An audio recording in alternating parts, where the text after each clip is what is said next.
Hey, what's up? It's Philip from Easy Tutorials, and today let me show you how to delete a YouTube channel. It's very easy. Go to your channel dashboard, and over here on the left side it says settings. Click it and go under the channel, click advanced settings and scroll all down to click remove YouTube content, and now sign in with your account.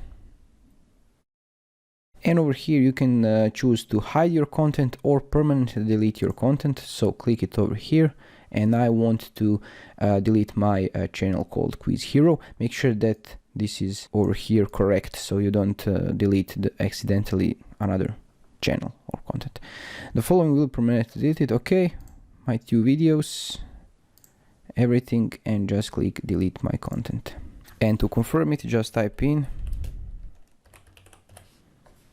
and click delete my content, and you can just wait for a few minutes or days, and your content and your channel will be gone permanently. And this is it. If you find this helpful, let me know in the comments below. Thanks for watching. Have a nice day. Bye bye.